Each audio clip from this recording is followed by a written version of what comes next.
we have a great guest on this. Yes, Joining us now is Larry Kudlow, former director of the National Economic Council, who's making his Fox News debut today. Larry, it's great to have you here. Thank you so much for joining us this morning. I wanted to start off with a question about what's it like on the other side of your time of the White House. I know it takes a long time, believe me, I remember, to sort of rest and recover and feel restored and ready to go. How are you doing? Well, I feel restored and ready to go. How's that? Good. Thank you for having me on the show, and thank you for having me in the Fox family. It's a wonderful opportunity. I look forward to it. I'm very energized. I can't wait to go. I couldn't think of a better pair to begin than Bill Hemmer and Dana Perino, two old friends of mine. Thank you. You're kind. And I hope we get to talking to this $2 trillion package, which doesn't make much sense to me. Okay, but anyway, I feel great. I played indoor tennis yesterday. Very good. We've taken some time off. Judy and I, we're all right. Everything's good. Larry, welcome, and we're going to have many times to talk in the future. Two bits of sound from Sunday. First, Jared Bernstein with Chris Wallace on Fox News Sunday. Watch. Look, the American people really couldn't care less about budget process, whether it's regular order, bipartisanship, whether it's filibuster, whether it's reconciliation.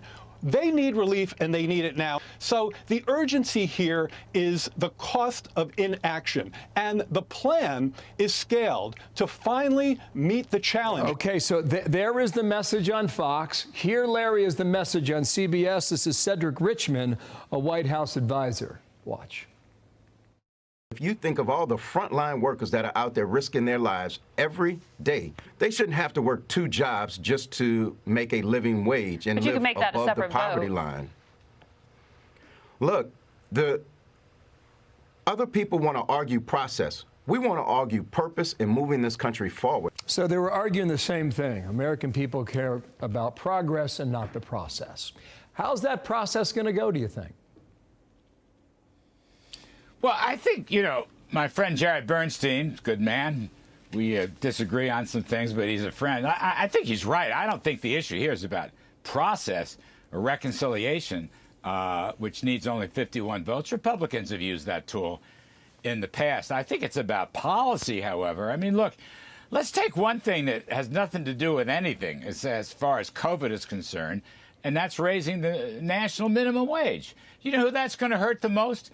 That's going to hurt African Americans, Hispanics, other minority groups. It's going to hurt the poorest part of the workforce, because once you get outside of, let's say, New York and California, maybe Illinois, the cost of living is much lower in all these states, and these small businesses that are desperately trying to reopen, they can't afford it, and therefore they're going to lay off workers. I mean, I love a maximum wage. I think you ought to grow the economy with low taxes and regulations and so forth, and that'll get everybody a job, and that'll get them up to maximum minimum wage. But federal legislation never works. It costs jobs. It damages those who need them the most, and it's a terrible idea. You want to do it at the state level? Let the states parcel through that. I probably might not like it, but nonetheless, it should at least be a state level. Regionally, you can't do it by nationwide diktat. The other point I want to make is, I think one of you made it, we don't even know how much money has been spent or not spent from the prior packages. That's the odd thing about this. There is no accounting. I've seen no numbers.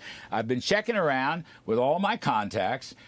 From the March CARES bill that was repurposed in December, we don't know how much has gone to the PPP, Small Business Initiative. We don't know how much is out the door on the unemployment assistance. We don't know how much has gone to the states and localities. We should be assessing the economy before we dive into another $2 trillion package, which I must say is something of a Democratic wish list. So those are some of the biggest problems. I want to talk about the economy, by the way, because we are still in a V-shaped recovery. The economy is very strong. I read about this economic crisis. I don't believe it, and I can prove to you that it's not there. but it is acute for some people, and that's one of the problems that the Republicans seem to have with the administration's approach, which is at the huge the multiple trillions of dollars that they want to spend, it's very broad brush, and instead of being very targeted to individuals that actually need it, people who've lost their businesses, restaurant owners, things like that. And the other point I wanted to ask you about is that Chuck Schumer, the Democratic majority leader in the Senate, he said the Republicans' proposal is a no-go for him because there's no state and local money in it. That was a big sore point, I know, earlier on last year. Tell me about those two issues. Well, look at, as far as I can tell, the White House package or the Schumer-Pelosi package has about $365 billion for states and localities. You know, they have already received hundreds of billions of dollars. And you really have to ask yourself, do they need that kind of money? And how has the accounting for the prior assistance been made? Again, what is spent and unspent? I don't think that number is nearly enough. By the way, state revenues across the country, including places like New York and California, are actually rising, not falling, because the economy is much stronger than people are suggesting. So I think that's a very key point. Look, I'm okay with strictly targeted funding, particularly for health, vaccination, and school openings, okay? I'm okay with that. I'm not okay with spending stimulus checks, sending out and spending stimulus checks on 1 penny or 2 penny stocks, which is what's been happening with this incredible story of GameStop and other some of these penny stocks. That's so silly. Any money given out should be strictly targeted to the lowest end, and I'd like to see what the prior legislation accomplishes. Let's have an accounting. Let's know where that money is going to come from. Said there's and at one least, last point. Go ahead. Hang on, Bill. I got to make this one point. I'm sorry to interrupt. I understand. I heard a story. I think it's true. You can check me out on this. Teachers in Northern Virginia received the vaccinations, and they still, because of the teachers' union, refuse to reopen the schools and go back to school. Now, that is nutty. And what I'm saying is a lot of this spending money is going to Democratic interest groups. It is not going to the general health and welfare of the country. It is not going towards COVID. Vaccination money, fine. Legitimate school opening money, fine. Giving out stimulus checks so people can buy penny stocks, not fine, not good. I think Rob Portman said up of $900 billion hasn't been spent yet. So that's the number that's been out there. Fair point. We really don't know what it is. Keystone decision. I know you don't like it. I wonder what the practical effect of that is over the next 4 years or 4 years plus. China engagement. You had a strategy. What's theirs? Well, look on the Keystone. And no drilling, no fracking on federal lands, no leasing and drilling and so forth. And the Paris Climate Agreement. What you're getting is the first policies of the new administration, which will come down very heavily on energy. We are energy independent thanks to President Trump's actions. Pipelines, infrastructure, drilling, fracking. We've stopped importing foreign oil. We are stronger at home and abroad because of it. The Biden administration looks in the early going to want to roll that back, and will have decimating, terrible impacts on the economy. Keystone itself has been variously estimated at 10 or 12,000 jobs lost, but it's just going to build from there. I do not think we are in any kind of environmental or global warming crisis. We could talk about that some other time. The data do not show that. This has just become kind of a religion or a left-wing mantra. It's not there. On China policy, Bill, I see ambiguity here, okay? I see ambiguity. First of all, some of the people speaking out on China have said that we will continue to be tough on China, that President Trump's policies, former President Trump's policies, will not be repealed regarding so-called tough on China. The Phase 1 trade deal is moving ahead. We left tariffs on to police that deal. I don't know how that's going to be disposed.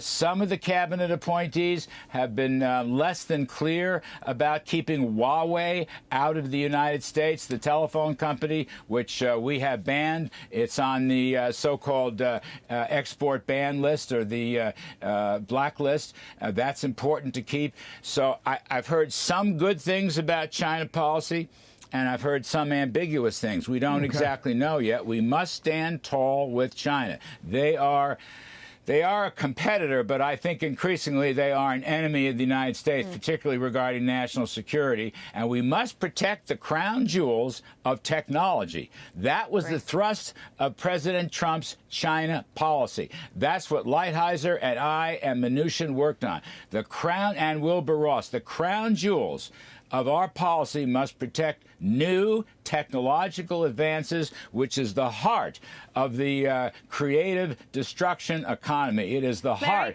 of making America the fastest growing. Can I ask you one last question here? Obviously, you loved your time at the White House. You love your life. You love it. I want to know what you have for breakfast in the morning, because I want to try to replicate it. But I also ask this.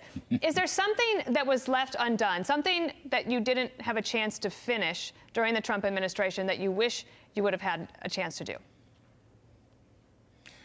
Well, look, yes, of course, on policies. And by the way, I think while I may disagree with President Trump's, behavior in the last couple of months, I think in policy terms, he was a brilliant, consequential president.